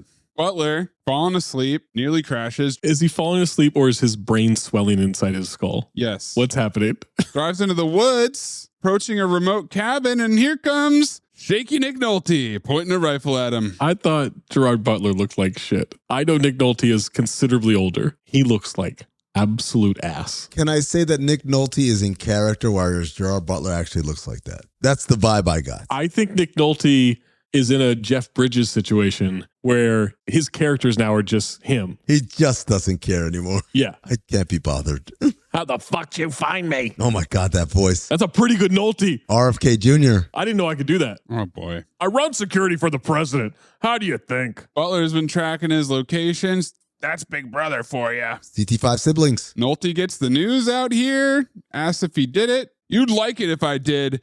Dad! What? Poppy talk. Couldn't see that coming. Oh, Daddy. Amin, are you updating your CT5 siblings list? You sure bet. Yeah, it's all ready. You sure bet. You sure bet. All right, cut to the cabin. Not going to stay long. His dad has got this shake something fierce. His ass off is what he's got. Spilling water out of his cup. He's completely off the grid. You stay attached to their tentacles. They own you for life. Time for a migraine. Needs aspirin. I don't do medications. No shit. He's writing memoirs on a typewriter. He's writing a manifesto. He's got 6-monitor camera system. Butler's still trying to find the guy who did this. There's a point where Nolte's talking. Holy shit, this is the perfect combination of Four-Leaf from Tropic Thunder and the gorilla from Zookeeper. Yeah. This is perfect. I wanted to call it Four-Leaf Tayback the whole time. Absolutely. Poppy talk exposition about Nolte walking out on his family, and he'd do it again because of his war trauma. I know what I did. But I'd do it again. Because what fucking war made me turn me into? And I see it in you. I can see it in your eyes. What do you think, Iraq was different than Nam? Nam different than Korea? No, it's the fucking same thing. It's war. And it doesn't matter what you give them. You'll give it because you don't know any better. And they'll take it. Your honor, your youth, your life.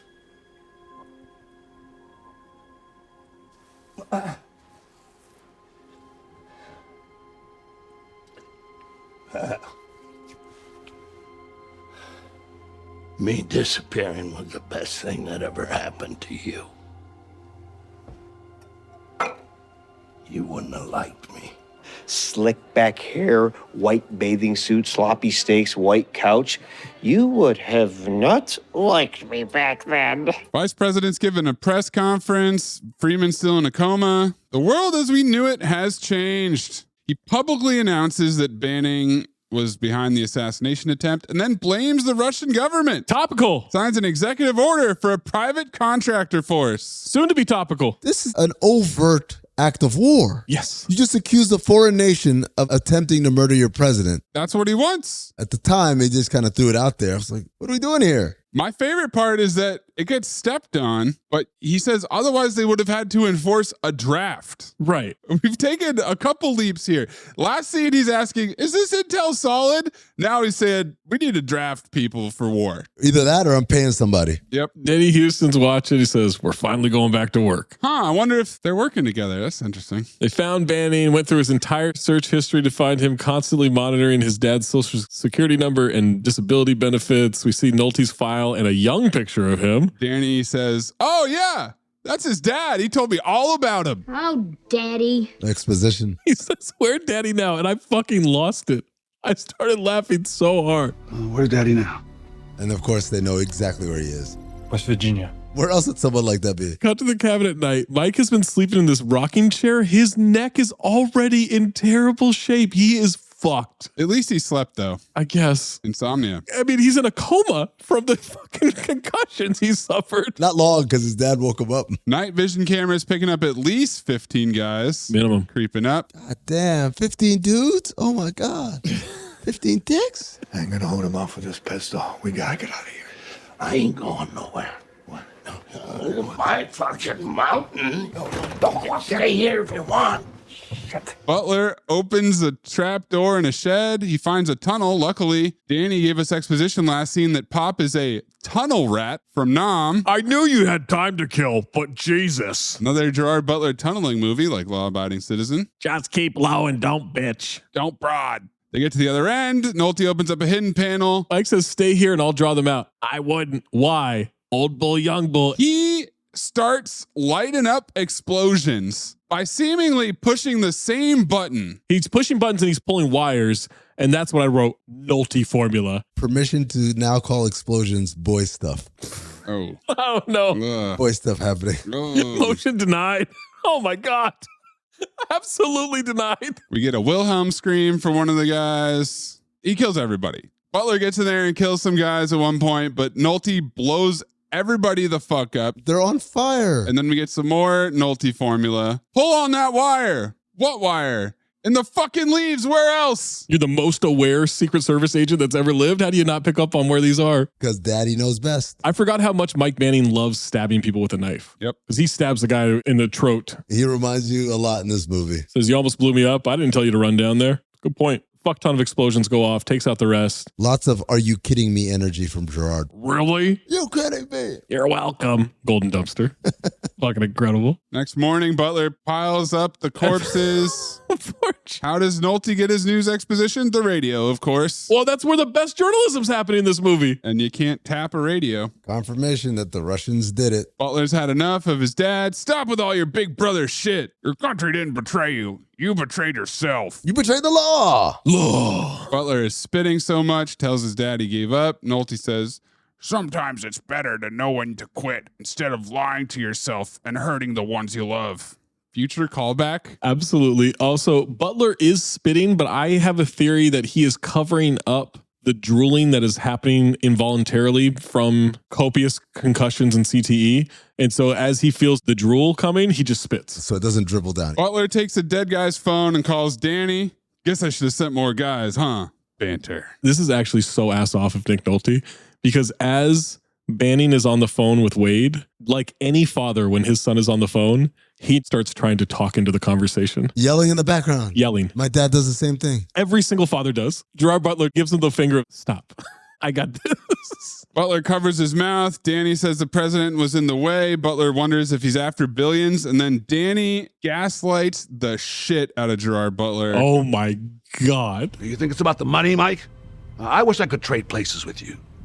You're the one out there fighting for life. Can you feel it? Blood pumping. Yeah. Lions, Mike, lions. Now I get to have my fix too. Oh, you'll get your fix. Don't worry about finding me. I'll find you. That's my Mike. That's my Mike.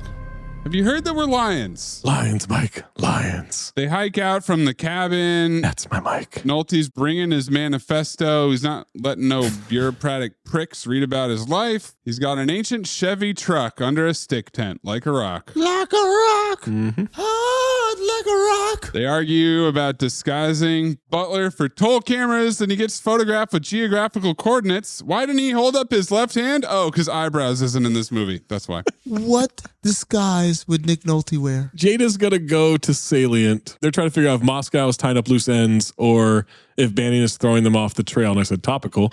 Jada considers Banning being set up finally. She's going to go talk to Houston. They cut to the hospital. Trumbull wiggles his finger. Within minutes, the radio is reporting from inside sources that the president is waking up. This is on the radio? Same note, too. Hey, man, he wasn't lying. Those leaks are really working overtime. It's a screen door on a submarine, guys. Everything gets out. Jada, CT5 worst cops. Yeah, she's not a cop. She's an agent. Whatever. CT5 worst feds, then. Do we have a new list? Are we going to do a new one? Yeah. Butler remembers that he's got a wife and daughter. Nolte doesn't know about them. Butler's going to go. Nolte calls him back, doesn't say anything. Says nothing. End scene. Shit. Leah and Lynn. We're Leah and Lynn. My wife and my Cobra formula. Danny's watching Exposition about questioning the VP's aggression. Then the secure number calls, immediately asks if you watch the news. So if you really haven't figured it out by now. Film Blanc. Film Noir! It's the vice president! Film fucking Blanc. Don't you underestimate me for a second. There's a reason I've survived Washington this long. It's time to take the gloves off and make this country strong again, huh? What is that? Who's that? Make this country strong again. I thought you were having a stroke, Zach. Yeah. Is Zach okay? Oh, I'm trying to figure out how you say MAGA with this one. Well, it's an unfortunate, it's like cornmeal. Is what it is. He stares at a picture of George Washington on the wall. Yeah, that was great. Is that to indicate that he wants to be president? America. George Washington's kind of ass off in that painting. Danny immediately takes out his anger on his underling by yelling at him. Two of Wade's goons come in the back door of Piper's house.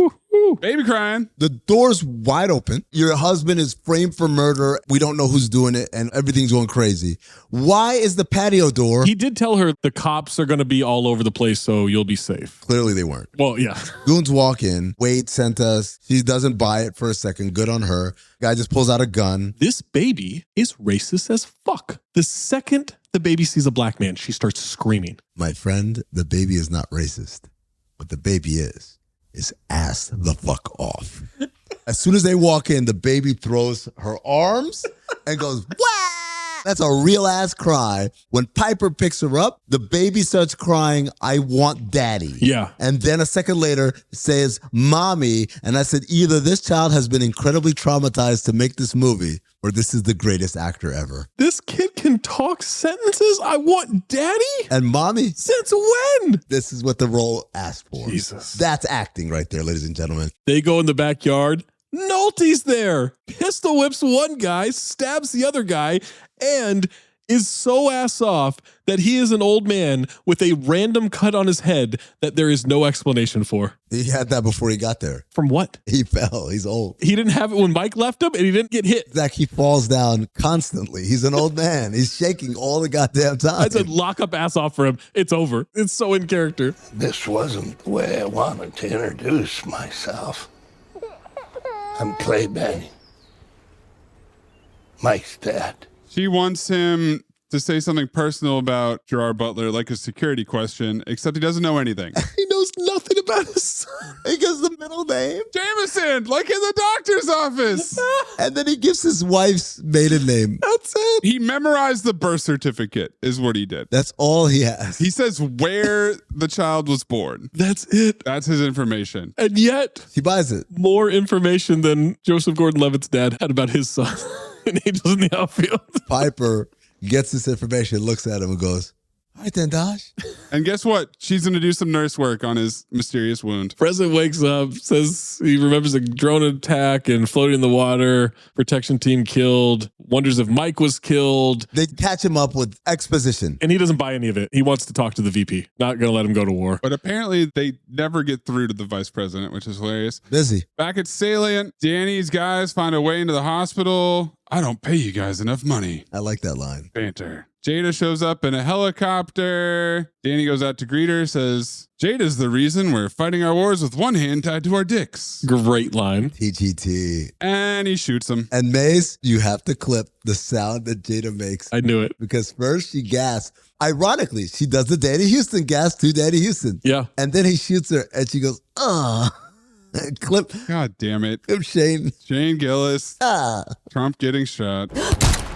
He'd get hit, like, and fall. She asked, when was the last time you spoke to Mike Bannon? He says, well, if you're doing your job, you know the answer to that. And I said, buddy, that's a guilty ass response. And then he immediately shoots her. I said, oh, never mind. You're good.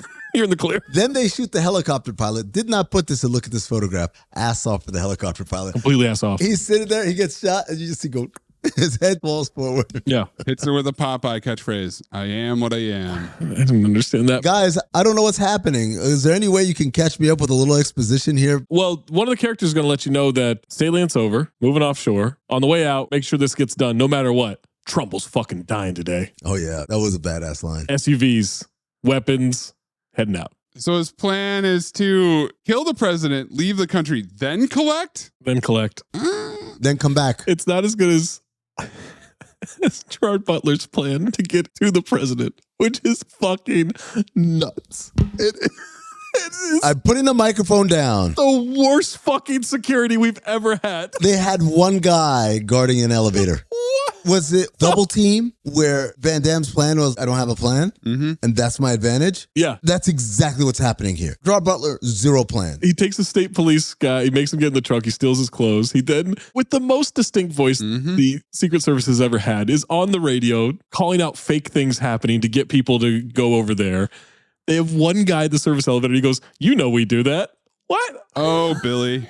Oh, Billy. Billy had him made instantly. Absolutely. As soon as he started talking, he was like, Mike? He's the best Secret Service person. And America's most wanted. Of course he did. He's the only Secret Service person doing their job. Butler goes right up to the floor the president is. There's a whole fuckload of shouting going on. Why the fuck would I give myself up? This is a real fucking threat. Time for a migraine. His plan was to get arrested. Freeman wants to talk to Butler right now. Freeman wants Butler uncuffed. They would not bring him to the president. He might be wearing a suicide vest or he might have swallowed some C4. You can't just bring the dude in there. But Freeman wants him there. Knows that Butler's on his side. The reason he's still alive. Can I point out the most suspicious thing happened right before the bombing, which is Gerard Butler's like, I have a headache. And maybe I should sub out. Yeah. Wouldn't Morgan Freeman also be like, what's going on over here? It's a great point. So he says, we got to move the president. The guy says, this place is on lockdown. Then how did I get in here? Ours. Touche, man. That's a pretty good. Ours. He got his ass on that one. Danny's 20 minutes out, but the helicopter's 30 minutes out. Where the fuck is this helicopter coming from? One of the guys says, we got the emergency motorcade. We'll just get him out there.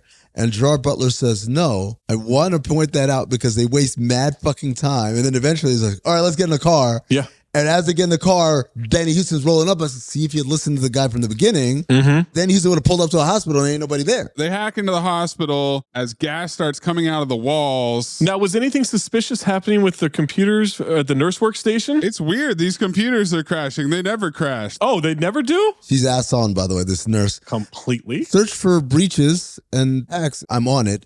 And while the dude is trying to do the shit on the computer, Gerard Butler's hovering over him going, come on, come on, come on. Maze, you know what that is? That's an old cliche. Yeah. Saying, come on, when your hacker is trying to get the job done.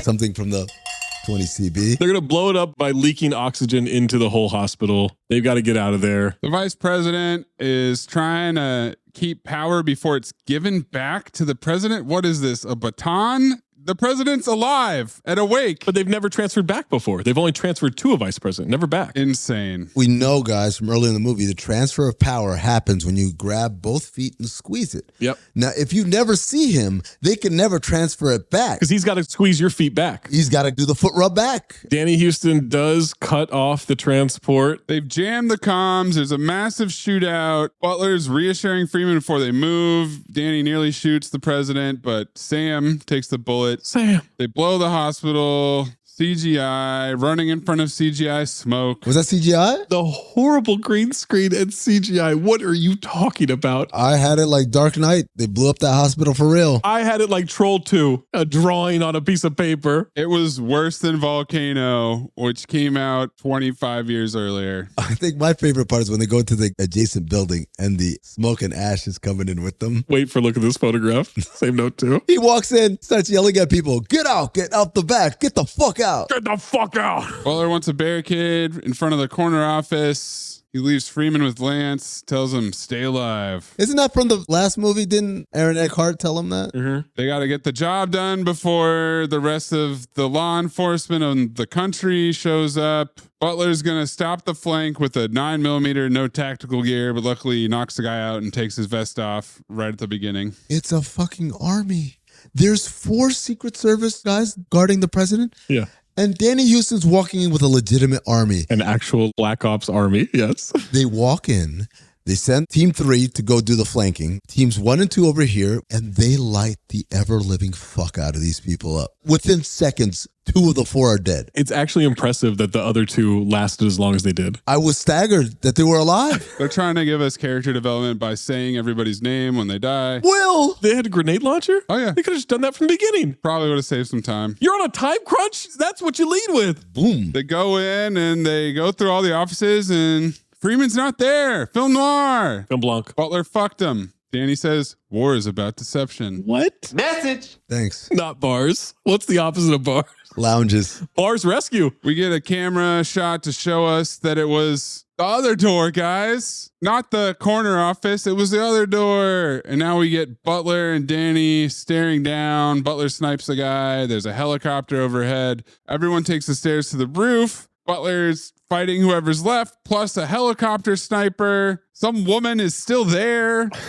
Didn't evacuate. It was a shush. Oh, thanks. I didn't figure that one out on my own, hiding here this whole time. He kills a guy, tackles him through the door into the stairwell. A grenade comes down. He barely pushes the body onto the grenade, gets blown back. Blown the fuck up. Sean Astin. The CTE on this guy. Hold on. That's your Sean Astin. That's the Sean Astin. Yes, using a corpse to cover a grenade blast in a staircase. It took you this long to get to Sean Astin. The whole fucking movie's a Sean Astin. This is over the line. I'm bought in until now. All right, he gets to the roof. For some reason, Danny Houston takes a minute to get to the helicopter and it gives him enough time to avoid Gerard Butler hitting it with the grenade launcher. Now they both draw pistols and shoot. Get some wide shots of these old army buddies fighting on the rooftop. Call of Duty map. They run out of ammo and he pulls a Ryan Reynolds. Guys, it's officially time to apologize to Ryan Reynolds and Smoking Aces. No. This is clearly a tactical move. No, we can't apologize to Ryan Reynolds because Gerard Butler is within range to hit something with the gun that he throws. not a sniper on a building 100 miles away. First of all, we didn't see where the gun ended up in Smoking Aces, did we? Time for rewatchington. It might have been like Bullseye and Daredevil hit it right in the fucking forehead. Yeah. And two, that's his training kicking in. That's muscle memory. Obviously, this is what feds do. All the time. The gun goes off in his ear, so we get the ears ringing thing again. Now they both got knives. Got that tinnitus. It's like his brain is like Junior Seance at this point. He wishes. Well, he uses his CTE brain to headbutt Danny Houston. Not going to help. And stabs him under the armpit. Okay. Am I the dumbest person when it comes to the body? Is there that much blood in your armpit? There's blood all over. No, but that much? Is there an artery in your armpit? Because he immediately collapses and there's 6 pints of blood on the ground. Maybe he got all the way to the heart. I don't know. It was a short knife. Butler sits down next to him as Danny leaks blood.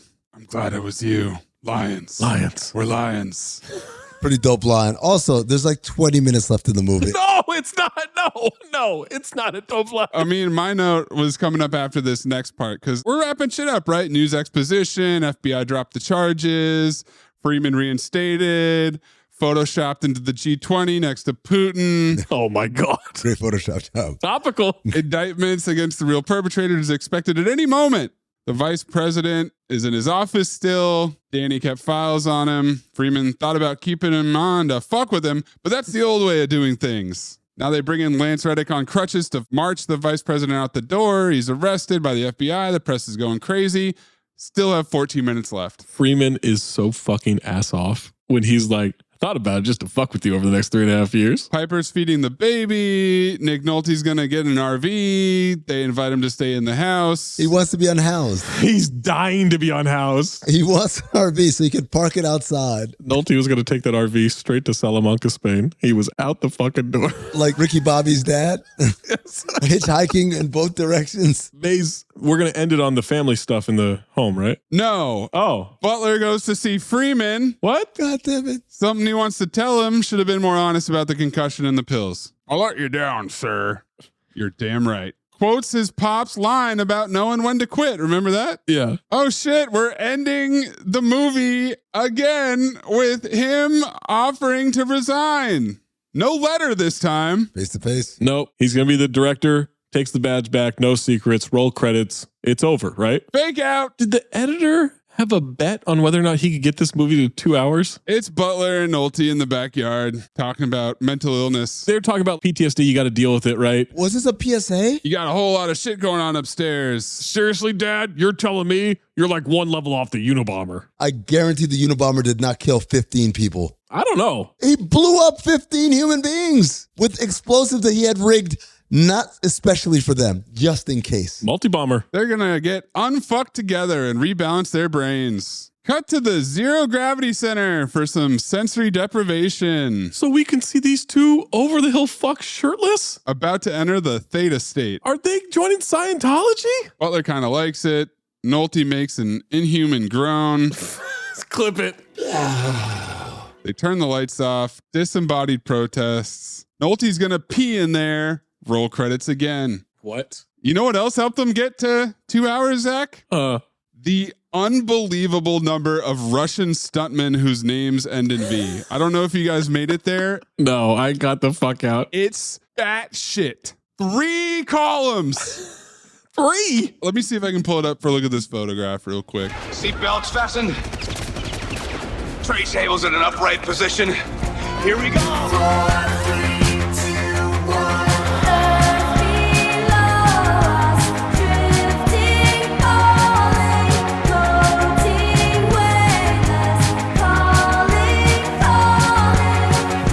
Liftoff? It was the drone strike for me. Zach? Plot liftoff is going to be them talking about the leak in the Oval Office. I'm going with Jada charging Gerard Butler with attempted murder. Because I didn't know it was a frame job until then. That's true. I had no idea. I thought they were just trying to kill the president and that was it. But then it was like, oh, he's getting framed? Why don't you try telling us what the fuck happened? Plot summary time. Amin, you are up first. Got a juicy 2 minutes and 1 second for this one. Woo! It's funny because I did not time at all. How could you possibly be? Over. I really hope you're not. I think I'm going to be way under, to be honest. Yeah, I think we all are. I think we all are. Yeah, I think we all are going to be under on plot summaries. Oh, 3, baby. 1, 2. Look, do me a favor. I don't want to do a countdown before I do the scene. Countdown. No countdown. Can we just do it off of action? Just in your own time. Good. So I'm not a rocket ship, okay? Okay. All right. Gerard Butler back at it again. This time he's pinned down in an abandoned warehouse as soldiers move in on him. He takes them all out before he's shot in the chest by a paintball? Film noir. It's just a training exercise organized by his good buddy, Danny Houston. How do we know he's his good buddy? Because of exposition from Danny. Gerard finds out that he might have CTE from all the concussions. How do we know he has CTE? Because of exposition from the doctor. Meanwhile, Morgan Freeman is the president of the United States, and things aren't going great with the use of mercenaries. How do we know things aren't going great? Because of exposition from the press conference. Gerard is up for director of Secret Service, but he hasn't been sleeping well. How do we know he's not sleeping well? Because he's not sleeping well, and also exposition from his wife. Morgan Freeman goes fishing, and a drone strike kills all of the Secret Service and almost kills him. How do we know the entire detail got killed? Because of exposition for the news. Gerard saves them, and they are hospitalized, where the president is in a coma, but Gerard is recovering. How do we know all that? Because of exposition for the doctor. Everyone thinks Gerard Butler had something to do with it.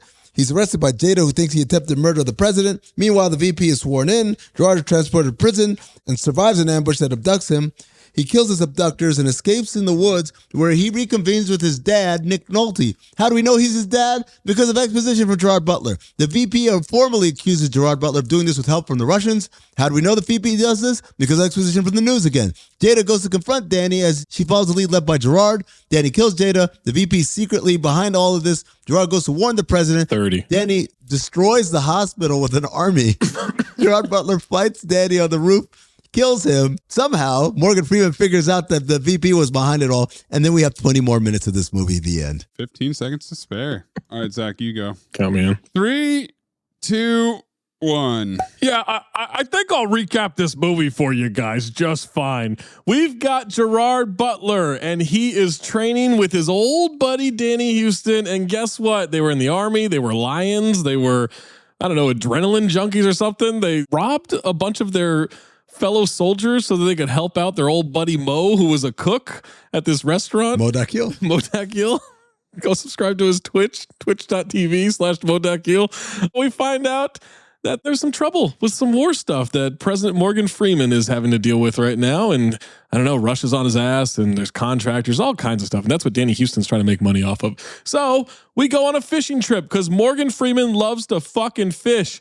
Guess what? Drone strike kills everybody except the president and Mike Banning, who saved the president.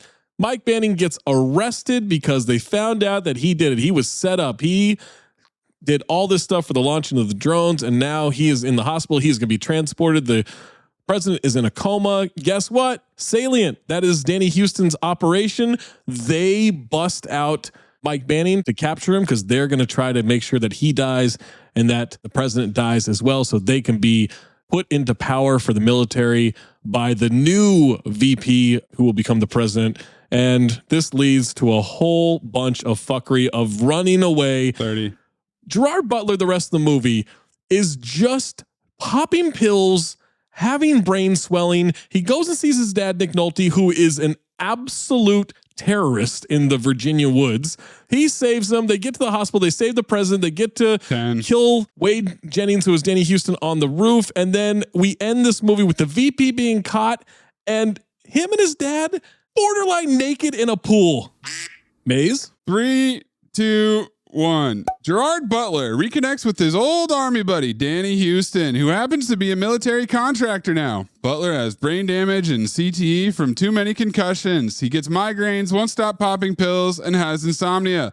Morgan Freeman is president now. He goes fishing. Massive drone strike kills his entire Secret Service, except Butler, who saves the president. Someone's framing Gerard Butler with planted DNA and an offshore bank account. So the FBI arrests him for attempted murder. When his prison convoy gets hit, Butler escapes and discovers Danny is involved. After being taken 3, Butler is now the fugitive, going on the run all night from U.S. Marshals who think he's enemy of the state.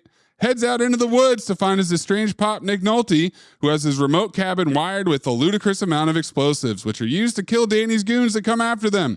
Turns out the vice president is conspiring with Danny because he wants to start a war with Russia and make America strong again.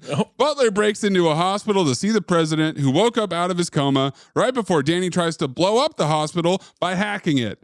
Butler then kills Danny and all of his men, saves the president yet again. President smooths it over with Putin, arrests the vice president. Butler tries to resign yet again, instead gets promoted. Then Butler and his Unabomber Pop go to a zero gravity center so they can get unfucked together and rebalance their brains. Wow. Almost 40 seconds to spare. How is being in a pool in the dark going to help PTSD? Wouldn't that make it worse? Zero gravity. It'll make your brain think that it's in outer space. Also, your brain is no longer smashing against the sides of your skull. It's floating. His brain is permanently swollen forever. Apparently like his face. Hey, Fidelity. What's it cost to invest with the Fidelity app? Start with as little as $1 with no account fees or trade commissions on U.S. stocks and ETFs. That's music to my ears. I can only talk. Investing involves risk, including risk of loss. Zero account fees apply to retail brokerage accounts only. Sell order assessment fee not included. A limited number of ETFs are subject to a transaction-based service fee of $100. See full list at fidelity.com/commissions. Fidelity Brokerage Services, LLC, member NYSE, SIPC. I think you're on mute. Workday starting to sound the same? I think you're on mute. Find something that sounds better for your career on LinkedIn. With LinkedIn Job Collections, you can browse curated collections by relevant industries and benefits, like flex PTO or hybrid workplaces, so you can find the right job for you. Get started at linkedin.com/jobs. Finding where you fit. LinkedIn knows how. Who cares if you lose the game? You got this off your chest. I mean, it's just one night of bar trivia. One night of bar trivia is sacrosanct to us. Trivia is sacrosanct. Like with Olympus Has Fallen and London Has Fallen, Morgan Freeman has openly admitted in interviews that he did this movie mainly for the money. As he explained for the previous two, money. It's the third in a series. It pays better than the first one. I get to play the president again. I'm in a successful series. I'm working with a guy I really admire and like. It's perfect.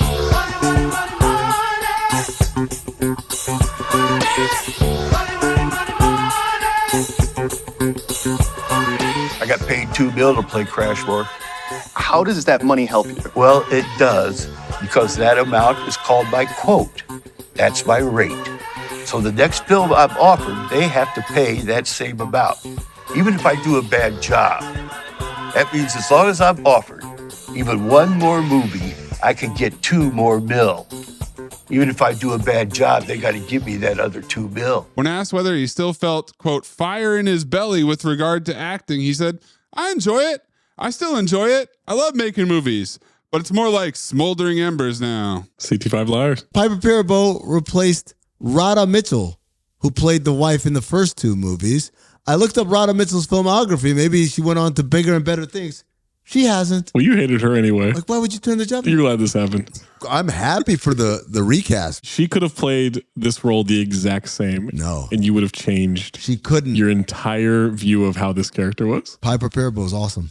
Production on the film was delayed by 3 months to allow Gerard Butler time to recover from an injury he received while riding his motorcycle. CTE. Morgan Freeman plays Alan Trumbull, who's the Speaker of the House in the first movie, the Vice President in the second movie, and the President in the third movie. Currently in real life, no individual has ever served all 3 positions in U.S. history.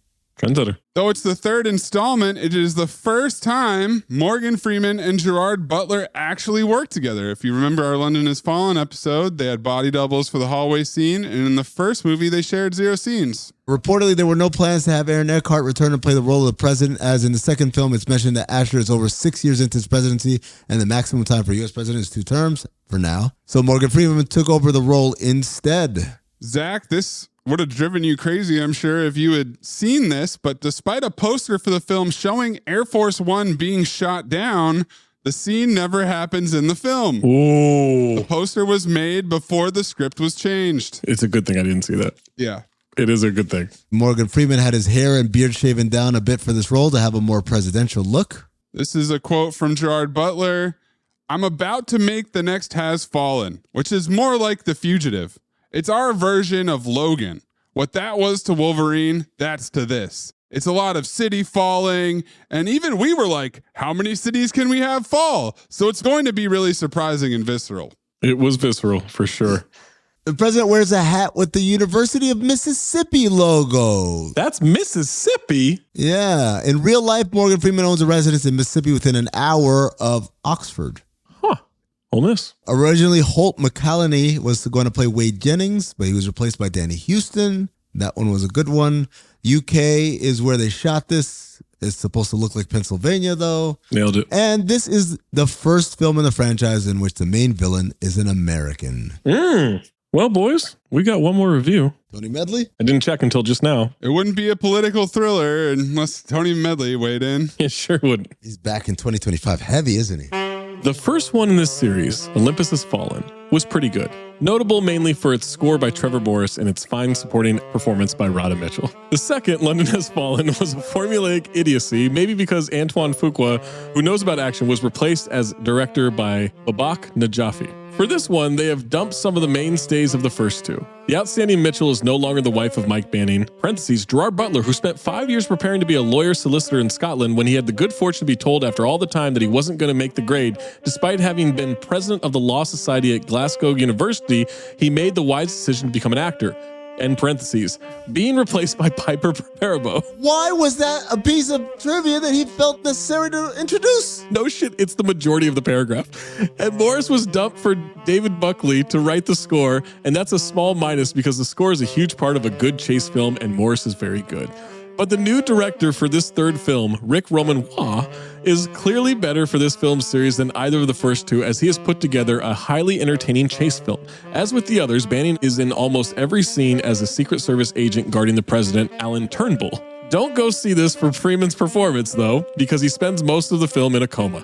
He got that way because of a drone attack on the president, which is blamed on Mike. In an interview, Butler jokingly said that he was disappointed that this character fell from grace so fast. So all the world is after Mike, and they are chasing him throughout the entire movie. Butler gives a good performance, but so does Danny Houston, currently seen in Paramount Network's Yellowstone, as Mike's longtime friend Wade Jennings. However, the best performance in the movie is by Nick Nolte as Mike's outcast father. Maybe Nick will finally get some notice and award fanfare because he deserves it for this role. This is better than its precursors. While this might be damning with faint praise, despite the absurd gun battles, which unfortunately seem de rigueur for this genre, this is an entertaining chase film until the puerile ending. That's it? Yeah, this is the laziest one he's ever written. That's pretty terrible. And it's horribly structured. Maybe Tony fell off like Gerard Butler between 2016 and 2019. I think he's got CTE. And Amin is frozen again on another dumb face. But with the right expression for what the fuck Tony just threw at us. Who cares what he gave it? This 7 out of 10. There it is. I think of all the Tony Medley reviews where he's found a way to politicize plots that don't feel political at all, not in terms of real life politics. Right. And in this movie, they literally mention tampering with the elections in Russia and all that. And that flew under his radar? We're going to keep that little secret quiet. He's not going to go after his boy. He's not going to bring light to those accusations. I thought he'd take offense to it. Oh, this is such a liberal, or some shit like that. Maybe if he wasn't mailing that review in, he would have. But he clearly was like, fuck it, man. He must have been getting a handy while he was watching his movie. When's the last time you think Tony Medley got a handy? The Great Depression. He would have told us. He absolutely. He would have mentioned it in the review. I'd like you all to do an experiment on a plant, something that may benefit mankind. And if you devise something that's groundbreaking, I guarantee you a A in this course. Oh, well, hold on, man. You firing me? You can't do that, Lionel. Look, man, if you don't want me to have a foreman job, I understand, but I need my fucking job, man. Lewis Pinnock, Accent Award, Gerard Butler American, or Zach Harper, Gerard Butler? I'll defer to Amin on this. I have to recuse myself. Is it the baby? I want daddy. I don't think that baby could talk, but it managed to say, I want daddy. And so that, to me, might be the greatest Lewis Pinnock ever. You know what? Yep. The baby. Because we don't know if that baby can talk. I don't think it could talk. And it wasn't ADR. Nope. That was that baby's voice. Wow. Film blanc. I know. This whole movie's film blanc. Let's show them who the horsemen are, guys. Yeah, we got soul.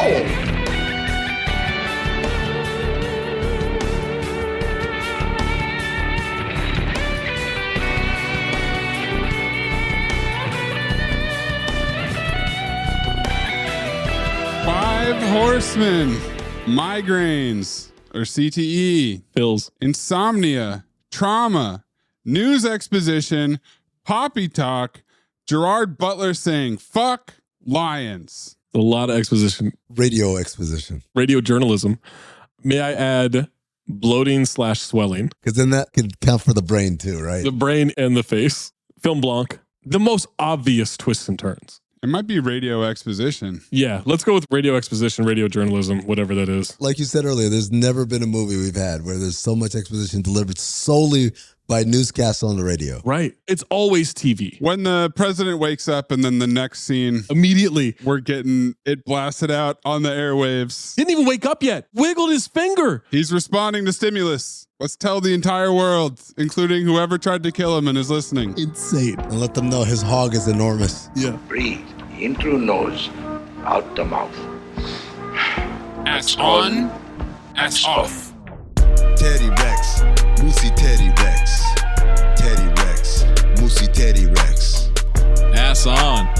Fuck it, ass off. Ass on. Fuck it, ass off.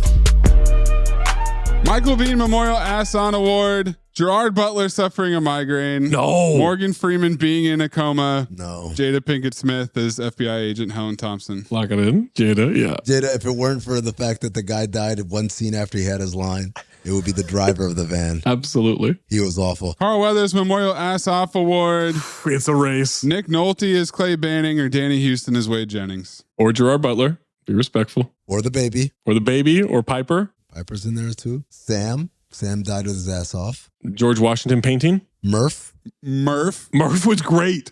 On the boat. Murph. The drones are pretty ass off too. No, the drones were not ass off. The hospital as it was being destroyed. Jada's lucky there weren't two hospitals that got blown up because I'm gonna go with Danny Houston. That's my mic. Yeah.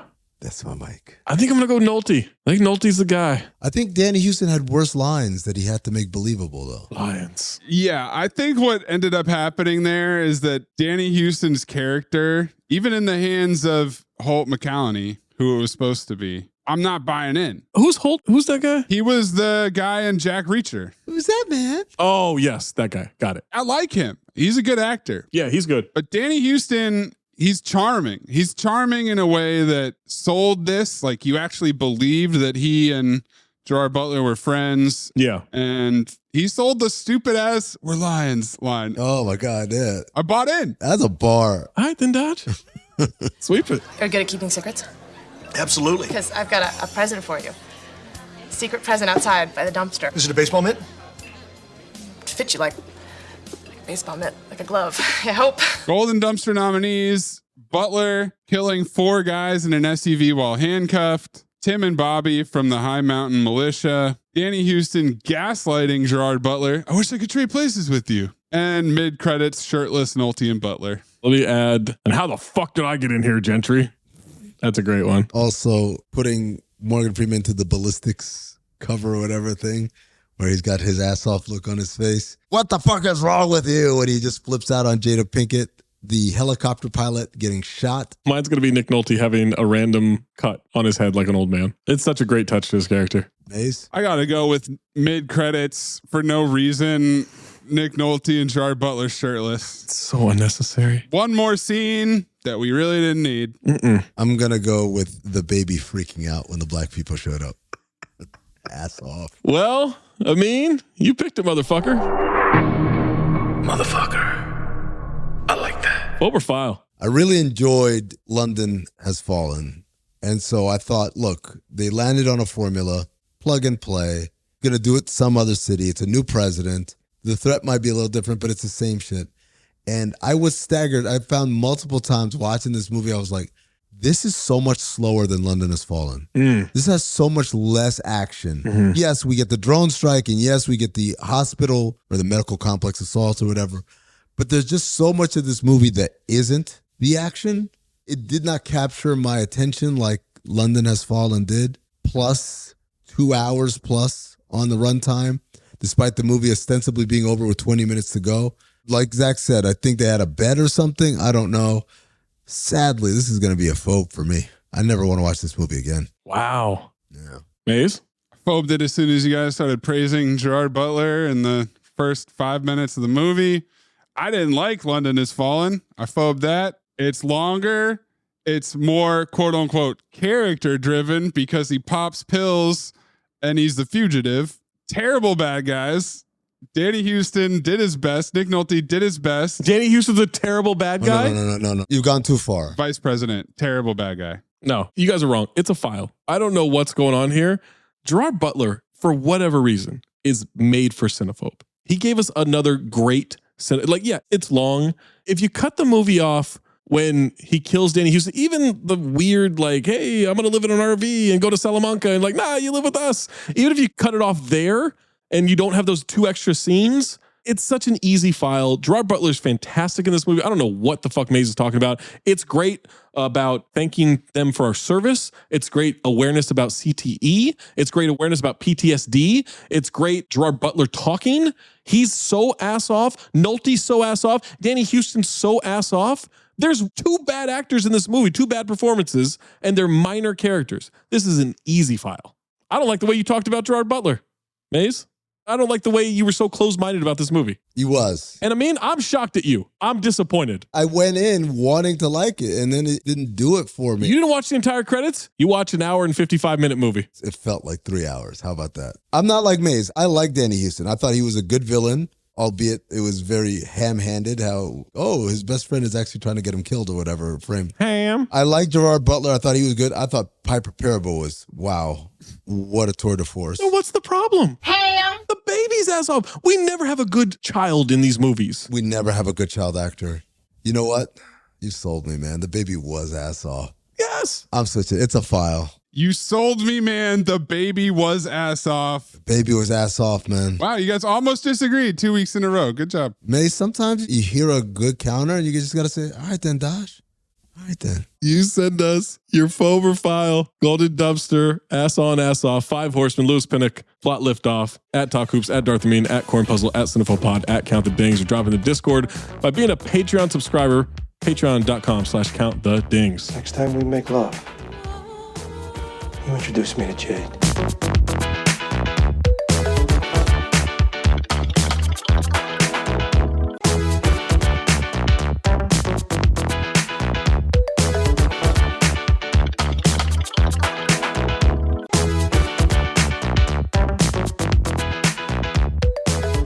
Who's up? I'm up. My pick? No, my pick. Oh, you are? 2 more picks you pick. Sun's up. Sun is up, yeah. Daylight savings has been great for Zach. I also like the idea that I have to look outside to see if I have an erection rather than... That was good. Yep. That was a visual gag that nobody will get. Yep, there it is. Full mast. 3 ones I'm picking between. Do you want me to give you my daisy chains? Ooh. Sure. Amin is either really enjoying this He's frozen or again. he's frozen again. Yeah, okay. None of these are rentals. First daisy chain would be ex-military guy in the woods. Mm. Next daisy chain would be leveling up if someone dies. Oh, like promoted? Yeah. And then third one is man hiding in the shadows. The Nightman? Nightman comment. That's right. We're gonna Daisy watch chaining that episode. to Mac with cat eyes? I mean, I don't know if you caught those daisy chains. Caught none of it. And man hiding in the shadows. When did that happen in Angel Has Fallen? What are you talking about? He's hiding the entire time. Gerard Butler. Yeah, he's hiding the whole fucking movie. What are you talking about? He's hiding the first scene. He's hiding in the shadows of that building. Okay. Dude, he's hiding in the shadows in that car when he's handcuffed and he kills 4 people. Well, I was going to say, was it the night vision guys? Were they hiding in the shadows? No, he was driving. You can't hide in the shadows while you drive. Oh, my bad. Well, because of that, I think I'm going to go man hiding in the shadows. That was the most interesting daisy chain to me, for sure. Yeah. Did Amin freeze again with this? I just need him for 8 more seconds, man. Say the fucking pick. Dude, the Wi-Fi in this building today has been fucking horrendous. I got you. Shut up. All right. So we're going to head on over to our good friend Tubi, and we're going to settle this bullshit once and for all, because man hiding in the shadows links us to American Ninja 2. Wow. Been a long time coming, man. Steve James makes his return. Dudikoff. Dudikon.